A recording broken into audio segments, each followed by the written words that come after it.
on your side. This is WHAS 11 News. Right now at 7, no word right now as to who will serve as the Grand Marshal now that Jefferson County Commonwealth's Attorney Tom Wine has withdrawn from the MLK Day Parade. What led to Wine's decision? And the life of a woman killed 2 years ago will soon be remembered. What family members hope will come out of tonight's vigil for Christine Pearson. And the greatest is celebrating his birthday today, the initiative that's being launched in honor of Muhammad Ali. Good morning, Kentuckiana. It's 7 o'clock and 29 degrees out. I'm Michaela McDonald. Taking a live look outside on this chilly morning, Brian, the temperatures already started to drop, as you said they would. Yeah, we are going to still have a couple degree drop this morning, as we typically do. Sunrise is right before 8 a.m. It's usually our coldest point in the morning. We'll rise maybe a few degrees for early this afternoon, and then we're dropping again. We're dropping quickly. We got a cold front on the way. We're getting down to the single digits for tonight. Wind chills are going to be below zero. Highs are going to stay in the teens tomorrow, so it's going to be frigid. We haven't had air this cold since last February, February 16th. And also on that day, there was 8 inches of snow. We don't have 8 inches of snow coming, but we definitely have some very cold temperatures as we are going to be clear. We're going to be sunny tomorrow, but it doesn't warm up much at all. We do have some snow showers on the way for Wednesday, kind of an all-day snow, and we are expecting a couple of inches of accumulation out of that. Looks like at around 2 to 3 inches of snowfall. Max HD radar is dry across Kentuckiana. We do have some clearing in southern Indiana right now. Still overcast skies through central Kentucky, though.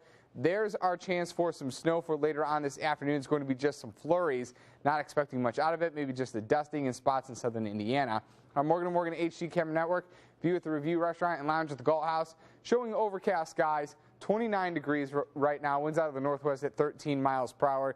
Still expecting to maybe drop another degree or so before we do actually start to warm up. Cold in Paoli at 21, 24 Bedford, 23 in Seymour. Not bad in central Kentucky in the upper 20s there. We are expecting temperatures to top off in the early afternoon, about 1, 2 o'clock. Then those temperatures are going to start to fall, and they're going to fall fast. We're going to be in the mid-20s around the time when we usually have our high temperature. By that time in southern Indiana, may already be in the teens. We'll have that light snow. Temperatures continue to drop for tonight, getting down into the single digits, and wind chills are going to be below zero for tonight into tomorrow. It is going to be very cold. We're going to be talking about that coming up, as well as the snowfall for Wednesday in just a bit. Michaela? Thank you, Brian. And police in Radcliffe are on the hunt for suspects involved in a violent home invasion.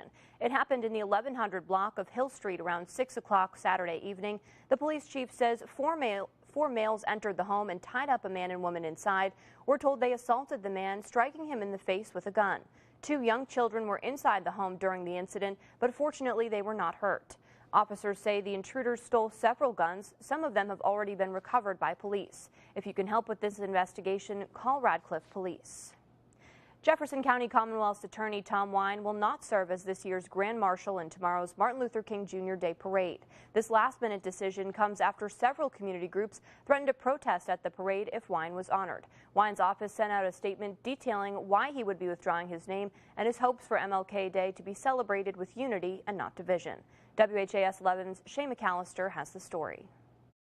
It started with an early morning phone call to the parade's organizer, George Burney. George Wine said that it's not worth it, George. It's not worth it, because we'll divide the city by me being the Grand Marshal. So I'm going to withdraw. And I said, okay, thank you.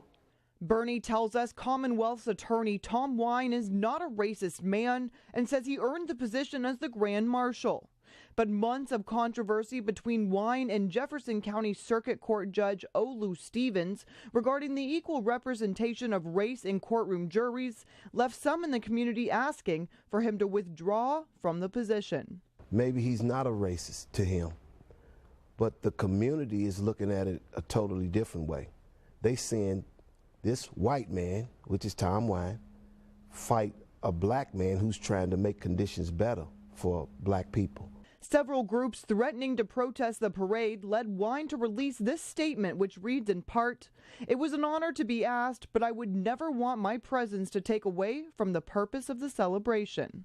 If he would have went on to become the Grand Marshal, and we just would have simply not, we wouldn't protest it, we wouldn't boycott it, but we simply would have just turned our backs on the parade. It makes me sad because they're putting this together with Stevens and Wine, Well, Dr. King Day has nothing to do with that, with Stevens and Wine.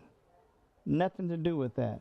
All parties agreed they wanted to respect Dr. King's day and allow the community to be united in his honor, something they say wouldn't have happened with wine in the motorcade. Shay McAllister, WHAS 11 News.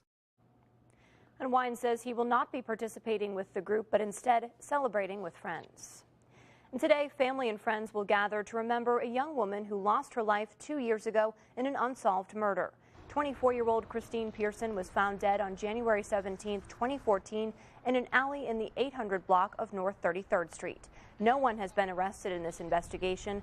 The vigil will be held this afternoon at 4 o'clock at 33rd and Rudd Avenue. Her family hopes this will help spark the conversation for someone who may have information on her murder. A community continues to mourn the life of a teenager killed while walking home. It's been nearly a week since 15-year-old Tyler Russell was killed after he left the Portland Promise Center. That's where he played basketball. Saturday, his teammates returned to the court for the first time since his death. The group dedicated the game to the one player missing on the court. Tyler's jersey hung from an empty seat on the sideline.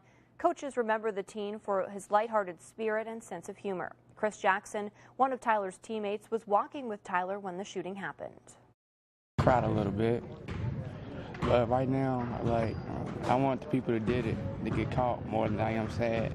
We wish he could have been around more, longer, but he was definitely here long enough to make a difference in anyone's life who knew him, and so we will live with that for quite some time. Many of the teammates also wrote Tyler's name on their arms for the game. No arrests have been made in the case. If you have information, you can call LMPD's anonymous tip line at 574-LMPD. And more counties in Indiana are now being monitored now that 9 commercial turkey farms have tested positive for bird flu. That brings the total to 10 infected turkey farms in Du Bois County, but nearby Martin, Orange, Crawford, and Davies counties are also being monitored. Health officials say the bird flu does not present a food safety risk and the poultry and eggs are safe to eat. Saturday, Governor Mike Pence met with officials to discuss the health concern. The governor said in part, quote, "The poultry industry is vital to Indiana, and we are bringing all necessary resources to deal with this situation. I appreciate the vigorous actions our state agencies are taking to isolate and manage this situation."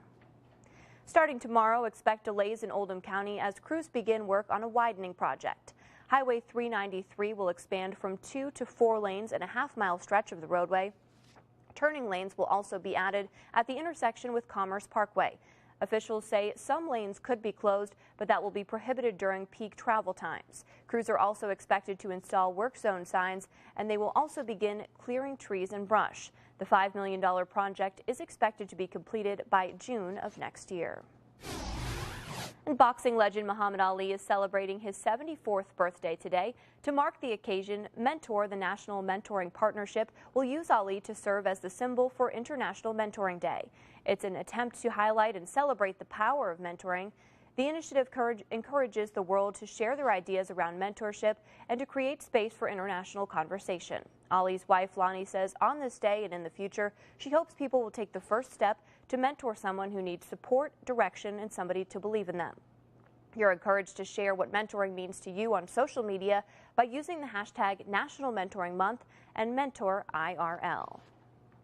Good morning, Kentuckiana. It's 7:09 and 29 degrees out.